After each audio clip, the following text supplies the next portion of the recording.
শ্রদ্ধা কি পারবে নিজেকে নির্দোষ প্রমাণ করতে, নাকি তাকে জেলে যেতে হবে? জানতে পারবো আজকের এপিসোডে, তাই ভিডিওটি স্কিপ না করে সম্পূর্ণ ভিডিওটি দেখতে থাকুন। ভাগ্যরেখা নাটকের 145 নম্বর এপিসোডে আমরা দেখতে পাবো অভয় তাদের অফিসের বসকে বলছে যে শ্রদ্ধা তো কত বছর হলো আপনাদের অফিসের এমপ্লয়, শ্রদ্ধা কি কখন এমন কাজ করতে পারে? আমরাও তো জানতাম যে সে এমন কাজ কখনোই করতে পারে না, কিন্তু যবে থেকে আমার অফিসে টাকা সরে যাচ্ছে তখন থেকে আমি বুঝতে পেরেছি। নয়তো এতগুলো টাকা একদিনের মধ্যেই কোথায় সরে গেল? কীর্তিও তখন বলে উঠবে যে শ্রদ্ধা কখনোই এমন কাজ করতে পারে না। এত কথা কাটাকাটির মধ্যে পুলিশও তখন বলে উঠবে টাকা কোথায় রাখা আছে তা আমরা তল্লাশি করলেই খুঁজে পাবো। ঠিক তখনই একটি পুলিশ আরতির রুমে তল্লাশি করতে গেলে আরতি ভয় পেয়ে বলে উঠবে যে আমি কোনো কিছুই করিনি, তাহলে আমার রুমে গিয়ে তল্লাশি কেন করা হচ্ছে?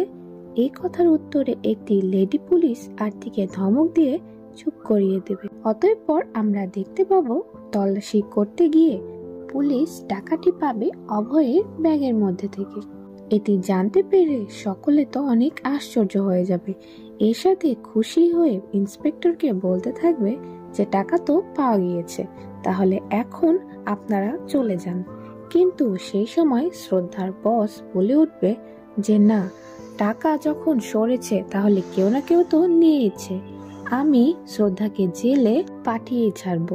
ঠিক তখনই শ্রদ্ধাকে পুলিশ নিয়ে যেতে লাগলে অভয় পুলিশকে থামিয়ে বলতে থাকবে শ্রদ্ধা এখানে কোনো দোষ নেই, আর টাকাটাও যেহেতু আমারই প্যান্টের পকেটে পাওয়া গিয়েছে, তাহলে আপনারা আমাকেই নিয়ে যান। এই কথা শুনে অভয়ের মাও কান্নারত অবস্থাতেই বলতে থাকবে যে না, আমার ছেলে কোনো কিছুই করেনি, আপনারা তাকে নিয়ে যাবেন না। এর সাথে পরিবারের সকলেই অভয়ের অফিসের বসকে বুঝিয়ে বলতে থাকলেও তারা কেউ শোনে না এবং অভয়কে অ্যারেস্ট করে নিয়ে চলে যায়। শ্রদ্ধা অভয়ের পিছু পিছু নিচে আসলে তারপরও অভয়কে আটকাতে পারে না, কারণ শ্রদ্ধার কাছে তো কোনো প্রমাণ ছিল না। পরবর্তীতে অভয়কে নিয়ে চলে গেলে শ্রদ্ধা নিচে কান্নারত অবস্থাতেই দাঁড়িয়ে থাকবে। এর সাথে আরতির আওয়াজ পেলে সাথে সাথে দৌড়ে চলে যাবে ওপরে এবং গিয়ে দেখবে অভয়ের মা অনেক অসুস্থ হয়ে পড়েছে অভয়ের জন্য। এটি দেখে শ্রদ্ধা গ্লাসে পানি এনে খেতে দিলে অভয়ের মা তখন রাগান্বিত অবস্থায় সে পানিটি নিয়ে ছুঁড়ে ফেলে দেবে এবং শ্রদ্ধাকে অপমান করে বলতে থাকবে যে কেমন স্ত্রী তুমি, তোমার কারণে আমার ছেলেকে আজকে জেলে যেতে হলো, আর তুমি দোষ করবে তার ভাগে কি হবে আমার ছেলে? এটি বলে শ্রদ্ধাকে একটি থাপ্পড় মেরে দেবে, যা দেখে তো ত্রিপাঠী পরিবারের সকলে অনেক আশ্চর্য হয়ে যাবে এবং অভয়ের বাবাও অভয়ের মাকে বলতে থাকবে যে তুমি এমন কেন করছো শ্রদ্ধার সাথে, এখানে তো শ্রদ্ধার কোনো দোষ নেই। কীর্তিও কিছু বলতে গেলে বরুণ তখন কীর্তিকে আটকিয়ে দিবে এবং অভয়ের মা শ্রদ্ধাকে দোষারোপ করতে থাকলে শ্রদ্ধা তখন অভয়ের মাকে বলবে যে আমার কারণে যখন অভয়জি জেলে গিয়েছে তাহলে সবকিছু ঠিকঠাক আমিই করব, আমাকে কিছু সময় দিন। এটি বলে শ্রদ্ধা কান্নারত অবস্থায় বাড়ি থেকে বের হয়ে যাবে এবং বাসা থেকে বের হতেই শ্রদ্ধার গেটের সামনে একটি লোকের সাথে দেখা হয়ে যাবে, যে কিনা শ্রদ্ধাকে বলতে থাকবে আমি ঠিক বুঝতে পারছি না যে আমি আপনাকে কি বলবো, আমি যা করেছি সেটি একদমই ঠিক করিনি। শ্রদ্ধা তখন বলতে থাকবে অতীতে যা হয়েছে অভয় কোনো কিছুই মনে রাখেনি এবং আপনিও এই সকল কথা ভুলে যান, তবে আপনার ছেলে এখন কেমন আছে? জবাবে লোকটি শ্রদ্ধাকে বলবে যে আমার ছেলেকে আমি বাঁচিয়ে নিয়েছি, আর অভয়ের কারণেই একমাত্র আমি আমার ছেলেকে বাঁচাতে পেরেছি। অভয় কি বাড়িতে আছে? আমি তার সাথেই দেখা করতে এসেছি।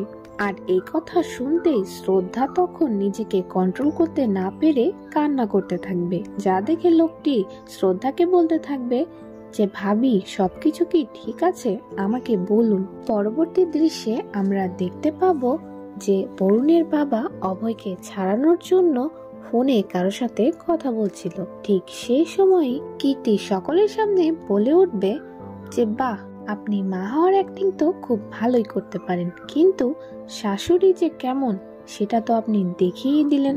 এই পরিবারের সকলেই জানে যে অভয় কতটা বেখেয়ালি, আর তারপরেও আপনি আমার দিদুকে এতটা বেশি অপমান করলেন, তার গায়ে পর্যন্ত আপনি হাত ওঠালেন। এটি কি আপনি ঠিক করেছেন? ঠিক তখন বরুণও বলে উঠবে যে কীর্তি, তুমি চুপ করো, দেখতেই পাচ্ছ যে বাড়ির সকলেই অনেক বেশি চিন্তিত অবস্থায় রয়েছে, এর মধ্যে তুমি আর কোনো কথা বলো না। জবাবে কীর্তিও তখন বলে উঠবে যে ও আচ্ছা, দিদু তাহলে অভয়ের এমন বেখেয়ালির জন্য অপমান সহ্য করবে, তার উপর আবার তার শাশুড়ির সকল অত্যাচার সহ্য করবে, এর সাথে তোমাদের সকলের কথাও শুনবে। দিদুকে কিভাবে অপমান করা হলো সেটা কি আপনারা কেউ দেখতে পাননি? এই কথা শুনতে অভয়ের মাও তখন কীর্তিকে বলবে যে কীর্তি, তুমি চুপ করো আর একটাও কথা বলবে না আমার ছেলের বিরুদ্ধে, নইলে। জবাবে কীর্তিও তখন বলবে নইলে কি আমার গায়ে হাত তুলবেন? আপনি তো শুধু এটাই পারেন, গায়ে হাত তুলতে, এছাড়া তো কিছু পারেন না। ঠিকই হয়েছে যে অভয়কে পুলিশে ধরে নিয়ে গেছে, সে জেলে থাকারই যোগ্য। এই কথা শুনে পিসিমণিও তখন অনেক রাগান্বিত হয়ে কীর্তিকে বলতে থাকবে, তুমি তামাশা করার কি কোনো স্কোপই বাদ দাও না? সব সময় কি তোমার তামাশা করতে হয়? আর এগুলো ব্যাপারে তো বাড়ির সকলের থেকে তুমি অনেক বেশি মাহির। কীর্তি তখন এই কথা শুনে পিসিমণিকে বলতে থাকবে যে আপনি তো ঘুরে ফিরে সব সময় আমাকেই দোষারোপ করতে থাকেন, আর আমার কথা সকলেরই খারাপ লাগছে, কিন্তু দিদুর সাথে যে এমন অন্যায় হলো সেটি আপনাদের কারো চোখে পড়লো না, তখন আপনারা তো একটা কথাও বললেন না। আর অভয় যদি নির্দোষী হয়ে থাকে তাহলে পুলিশ অভয়ের ব্যাগ থেকে টাকাটি কিভাবে পেল? বরুণ তখন বলতে থাকবে, আমিও তখন থেকে এটাই ভাবছি, অভয় এতক্ষণ ধরে টাকাটি খুঁজে যাচ্ছিল, তারপরেও কোনো টাকা সে পায়নি, শেষ অবধি অভয়ের ব্যাগের মধ্যে টাকাটি পাওয়া গেল, এটি কিভাবে হতে পারে? কীর্তিও তখন বলতে থাকবে, আমিও তো এটাই জানার চেষ্টা করছি। তখন কীর্তিকে থামিয়ে পিসিমণিও কথা বলতে থাকলে বিরক্ত হয়ে বরুণের বাবা তখন সকলকে থামিয়ে দিবে এবং বলতে থাকবে যে এখন এগুলো নিয়ে ঝামেলা করার সময় নয়, বরং অভয়কে কিভাবে ছাড়িয়ে আনা যাবে সে বিষয়ে ভাবতে হবে। পরবর্তী দৃশ্যে আমরা দেখতে পারবো শ্রদ্ধা পুলিশ স্টেশনে এসেছে এবং পুলিশকে বলছে অভয়ের সাথে দেখা করিয়ে দিতে, কিন্তু পুলিশ শ্রদ্ধাকে মানা করে দেবে দেখা করার জন্য। ঠিক তখনই অভয়ের সাথে জেলে কিছু খারাপ লোক ছিল যারা শ্রদ্ধাকে দেখে অভয়ের সামনে উল্টাপাল্টা মন্তব্য করছিল, যা শুনে অভয় তো অনেক রাগান্বিত হয়ে তাদেরকে ওয়ার্নিং দেবে এবং বলতে থাকবে যে আমার বইয়ের ব্যাপারে আর একটা মন্তব্য করলে আমি তোদের অবস্থাই খারাপ করে দেব। ঠিক তখনই শ্রদ্ধা জেলের পাশে এসে দাঁড়ালে অভয় তখন শ্রদ্ধাকে ডেকে বলতে থাকবে যে শ্রদ্ধা, তুমি কেন এখানে এসেছো? আমি না তোমাকে না করেছিলাম? শ্রদ্ধা তখন অভয়কে বলবে, আসলে আপনার সাথে আমার অনেক জরুরি কথা বলার ছিল, এজন্যই এসেছি। অভয় তখন বলবে, ঠিক আছে, কিন্তু তুমি কাউকে সাথে নিয়ে আসতে পারতে। শ্রদ্ধা জবাবে বলবে, এতটা সময় ছিল না, আর আপনার বন্ধু বান্টির সাথে দেখা হয়েছিল, অনেক বড় একটি ভুল বোঝাবুঝি হয়ে গিয়েছে অভয়। আসলে আপনার ব্যাগ থেকে পুলিশ যে টাকাটি পেয়েছে সেটি বান্টি আপনার ব্যাগে রেখেছিল, কিন্তু লজ্জার কারণে আপনার সাথে ও দেখা করতে পারেনি, সে কারণে আপনি জানতেন না যে আপনার ব্যাগে অলরেডি 10 লাখ টাকা রয়েছে। তাহলে অভয়, প্রশ্ন তো এখনো থেকেই গেল যে অফিসের 10 লাখ টাকা কোথায় গেল? অভয় তখন শ্রদ্ধাকে বলতে থাকবে যে সোনিয়াও তো এখন বাড়িতে নেই, তাহলে বাড়ি থেকে কে এমন নিতে পারে? তাহলে কি হতে চলেছে পরবর্তীতে অভয় এবং শ্রদ্ধার সাথে জানতে পারবো পরবর্তী এপিসোডে।